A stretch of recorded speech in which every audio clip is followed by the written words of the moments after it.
These are some of the things that I teach in Excel class on my webinar, even in my classroom.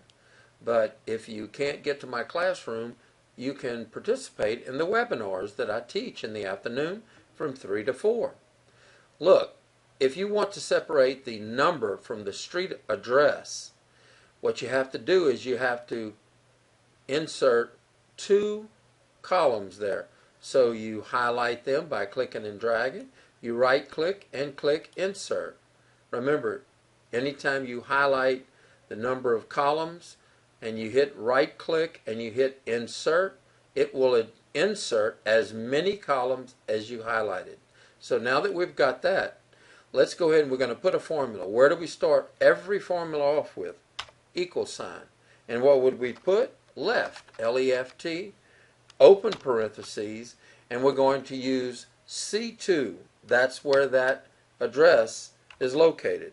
Then we'll put a comma, and then we're going to go ahead and put what they call find, and you open parentheses again. Put quotation marks, space, quotation marks, and you put a comma, and then you'll put C2 again.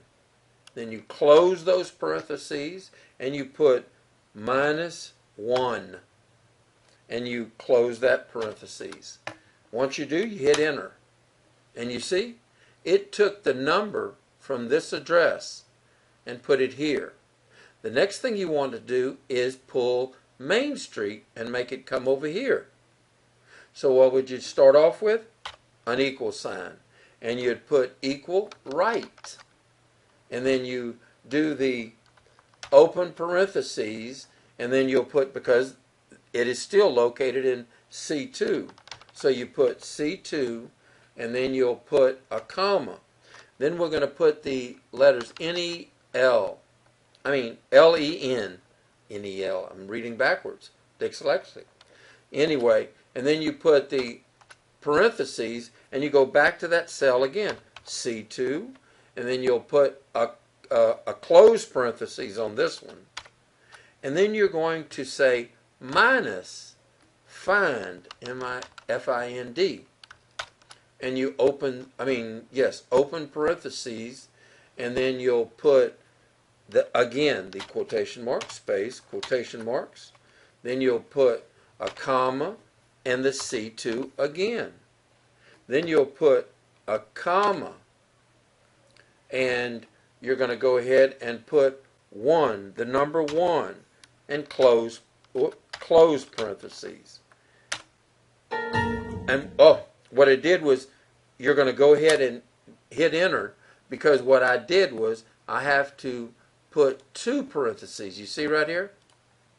I have to close it for not only this one, I have to close it also for this one. So now you have 2 formulas. This one and then this one. Now, you don't have to keep doing this.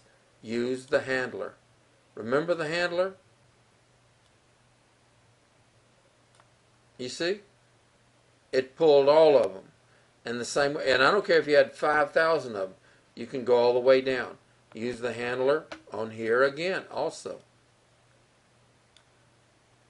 That's how you separate the numbers from the address.